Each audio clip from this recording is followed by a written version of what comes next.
Şu anda gördüğüm şey sanırım Norveç'teki en güzel kare. Abi o kadar güzel yerlerden geçiyoruz ki. Gerçek değil gibi burası. Evin üstünde bildiğiniz bahçe var. Bunu da şu yüzden yapıyorlar. Burası İsviçre'nin şelaleli hali gibi. İnsan tam olarak nerede olduğunu algılayamıyor. Muhtemelen Türkiye'ye dönünce ben ne gördüm, neredeydim şaşkınlığını daha net anlayacağım.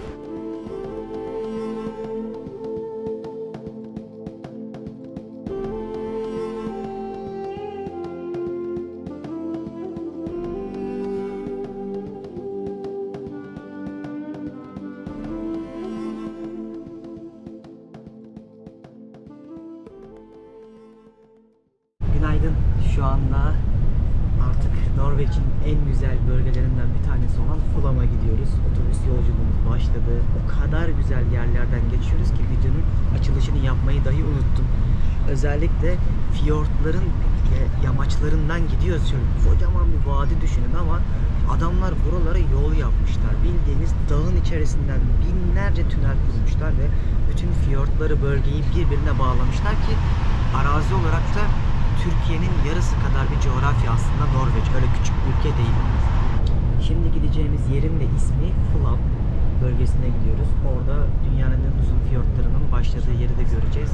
Aynı zamanda çok güzel manzaralar da göstereceğim size. Çok bilgi vermeye gerek yok bu ülkede. Artık çok verdik de önceki videolarda. Şimdiki en güzel şey manzaraların ve bu yolculuğun keyfine varmak. Size iyi seyirler, bana da iyi yolculuklar. Abi o kadar güzel yerlerden geçiyoruz ki. Burası İsviçre'nin şelaleli hali gibi. Yani her yerde şelale var, her yerde dağ var ve bu fiyortlar zamanında eriyen buzulların baskılarıyla ortadaki yumuşak tabakanın kayması sonucu oluşan vadiler aslında. İçerisinde de su dolmuş. Şu suyu aldığında bildiğin bir vadi görürsün özünde. Ama hani yağmurun yağdığına ilk başta üzülüyordum. Lakin şimdi bulutlarla beraber yamaçlardan akan şelaleleri görünce fikrim değişti. Gerçek değil gibi burası. Şimdi Flam'a doğru giderken böyle zaten ülkede neredeyse çoğu yerde hiç otoyol yok. Bütün yollar tek gidiş tek geliş ve bakın sağ tarafta nehirler akıyor, sol tarafta şelaleler akıyor. Artık yeşil görmekten gözünüz kanıyor bir süre sonra derler ya. Ama şikayetçi değiliz. Yağmur pek tabii ki buranın olmazsa olmazı. Kışın gelsek de kardan kıştan geç gezemezdik ve kışın dahi bütün bu yollar açık oluyormuş. Sıkıntı yaşamıyormuş insanlar. Şimdi çok ünlü bir şelaleye gidiyoruz. Bir ara verdik. Burada 400.000'den fazla göl var. Dünyanın en uzun kıyı şeritlerinden bir tanesi yine Norveç'te. Eğer Norveç'in kuzeyinden böyle en güneyini düşünün, bir de kuzeyini düşünün. Kuzeyini böyle birazcık Akdeniz'e doğru çekerseniz, yani yükseklik olarak, uzunluk olarak söylüyorum, İtalya'daki Sicilya'ya kadar uzanabiliyor. O kadar büyük bir coğrafya burası ve arkamda gördüğünüz gibi binlerce dağ var. Zaten bu fiyortlardan dolayı çok ünlü bir destinasyon burası. Karavan ülkesi. Her yerde karavan, kamp yapabileceğiniz yerler var. Ulaşım da size gösterdiğim yollardan sağlanıyor. Ama dediğim gibi hava genelde %99 kapalı.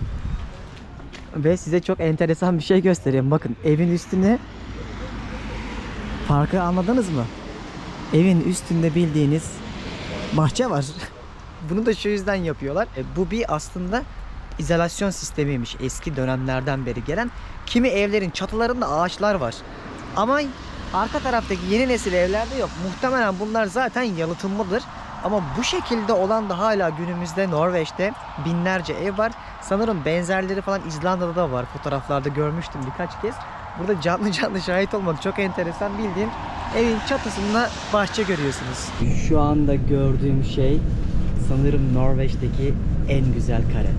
Abi inanılmaz bir şey. Bu Norveç'teki en çok ziyaret edilen yerlerden birisi. Her yerde şelale var. Ama bunun albenisi muhteşem. Adı bu. Tibinde Fossen. Şuradan ilerleyelim. Dibine kadar gitmeyi düşünüyorum. İnanılmaz. Belki 150 metreden dökülüyor. Gürültüyü yüzünüzde hissediyorsunuz. Şu anda şansımıza bir de debisi çok yüksek. Oo, inanılmaz su geliyor üstünüze.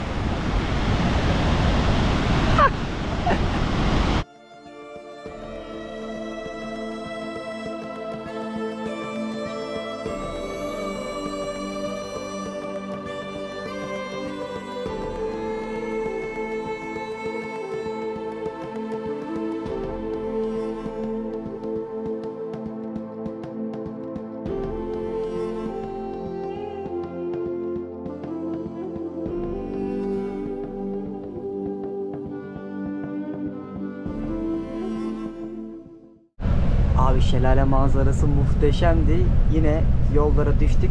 Şimdi istikamet falan. Ve her zamanki gibi yağmur eşliğinde tek yön yollarımızda böyle binlerce köyün içerisinde dolaşarak gidiyoruz. O kadar uzun tünellerden geçiyorsunuz ki yani az önce baktım internetten, Norveç'te 1000'den fazla tünel varmış. Uzunluğu toplamda 750 kilometreymiş.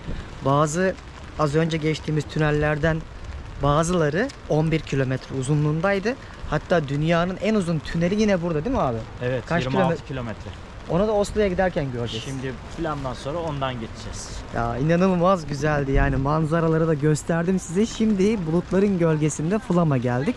Burası bir liman kenti, özellikle kruz gemilerinin yanaştığı, vakti zamanında Oslo-Bergen arasındaki tren hattı için bütün malzemelerin çekildiği bir kentken günümüzde fiyort turları yapan çok büyük devasa kruzların uğradığı yer oldu. Burada kafeler var, restoranlar var, mekanlar var. Ama sanırım ülkedeki en pahalı yerlerden birine gelmiş olabiliriz. En pahalısı. Bugün hiçbir şey yemedik. Bir yemek yiyelim artık. Restorana gidiyoruz. Böyle dükkanların ve köyün içerisinden geçiyorsunuz. Şurada böyle alışveriş yapabileceğiniz yerler var ama tabii fiyatlar oldukça pahalı genel olarak. Şöyle dolaşıyoruz abi. Yani arka taraftaki manzaralara bakar mısınız? Rüya gibi bir yer. İnsan tam olarak nerede olduğunu algılayamıyor. Muhtemelen Türkiye'ye dönünce ben ne gördüm, neredeydim şaşkınlığını daha net anlayacağım. Zaten yol boyunca da kafamı cama yaslayıp manzaranın tadını çıkardım ama gerçekten rüya gibiydi. Hızlı bir şey yemek gerekiyor burada çünkü hem servis yavaş hem fiyatlar pahalı. Burada aklınıza gelebilecek bütün balıklar, sosisler, ne ararsanız satıyorlar küçük büfelerde, tezgahlarda. Şurada da çok uyguna mesela peynirli şey satıyorlar. Pizza. Gökhan'la gariban işi yaptık. 180 Norveç kronu bu pizza. Yani şurada balıklar falan da vardı ama artık balık yemekten çok yorulduğumuz için sabah akşam havyar ye, Norveç somonu ye vesaire dedik, farklı bir şey yiyelim. Onların da fiyatları 200-250 Norveç kronundan başlıyor. Öğle yemeğimiz böyle. Biraz hızlı gezmek için böyle bir karar aldık. Doyarız bununla. Günü kurtardık. Bir sonraki durakta yeriz. İşte şu tren istasyonunu görüyor musunuz? Burada bir tane Flamsbana adında çok ünlü tren hattı var. Nostaljik bir tren bu. Bu bütün dağların tepesinden sizi gezdire gezdire buraya kadar getiriyorlar. Ama günümüzde gemiler birçok bileti aldığı için ve tur şirketleri yer kalmıyor. O yüzden şu an biz bu turu yapamadık. Zaten planlarken dahi yer bulamamışız. O yüzden Allah'tan ben önceden yaptığım için kendimi teselli ediyorum. Şimdi biraz böyle kasabanın içinde dolaşacağım. Yavaştan da bir bulut denizi geliyor bakın. Her yer birazdan kapanacak gibi.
Şimdi liman kısmına geldim.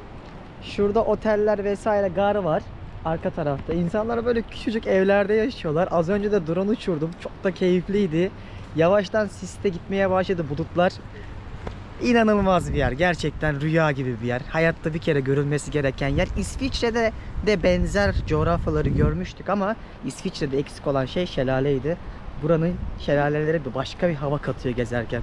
Bu kadarcık bir yer. Küçücük bir kasaba. Burada insanı en çok şaşırtan ne biliyor musunuz?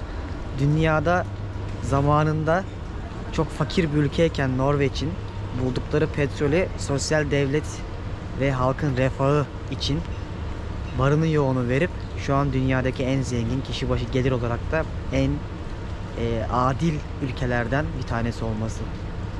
Yolda biraz böyle onlarla ilgili araştırma yaptım. Küçük bir balıkçı ülkesiyken günümüzün en büyük finans şirketleri, petrol şirketleri hep burada.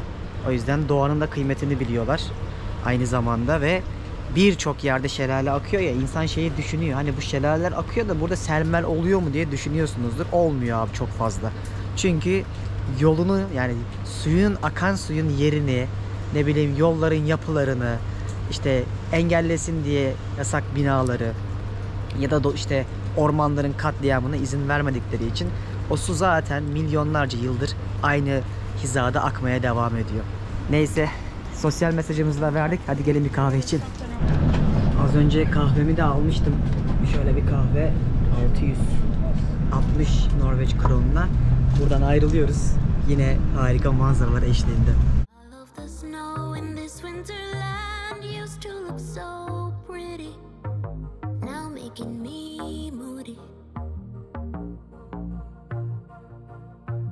In the deep woods, alone with my feels, spend too much time thinking. In the end, you'll be with me. Maybe I'm just getting it now. Time not to go little time. Sel olmuş.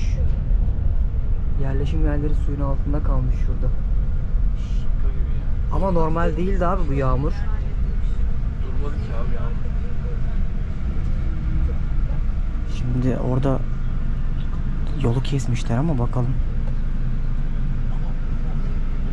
Bildiğin nehir akıyor.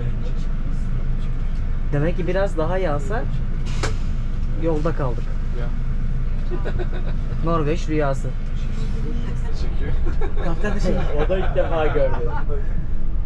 Yani o kadar olmaz dedik ama o kadar çok yağmur yağdı ki yorumsuz.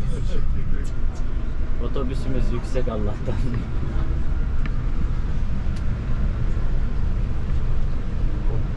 Bildiğin nehrin içinden geçiyoruz şu an ya. O kadar güzel bir yolculuk yaptık ki yani otobüsten manzaraları izleyerek gelmek bile çok keyifliydi ama gördünüz yani burası zor bir coğrafya. O kadar rahat bir şekilde ulaşım sağlayamıyorsunuz. Trenler çok daha basit. Maliyetli pek tabii ki. Biz bir şekilde bu coğrafyanın o en azından Norveç'in güneybatısını rahat bir şekilde 2 günde gezdik. Çok beğendim. Daha önceden de gelmiştim ama sizlerle paylaşmamıştım. Umarım siz de beğenmişsinizdir. Bu gezime dair bütün detayları açıklama kısmında da sizlere bırakacağım. Oradan bakabilirsiniz. En azından buraya gelmek isteyenlere rehber olur. Şimdi otele geldim. Böyle bana ait fıstık gibi Norveç'in başkenti olsa da dinleneceğim artık. Yani bugün bile herhalde bir 12 saat falan yolculuk yaptık. İnsanın en güzel anlarından bir tanesi de seyahatin bu yorgunlukla beraber insanın güzel bir yatakta uyuması. Şimdilik benden bu kadar. Dünya turuma bakalım sonraki videomda hangi ülkeden devam edeceğiz. Kendinize iyi bakın. Bay bay.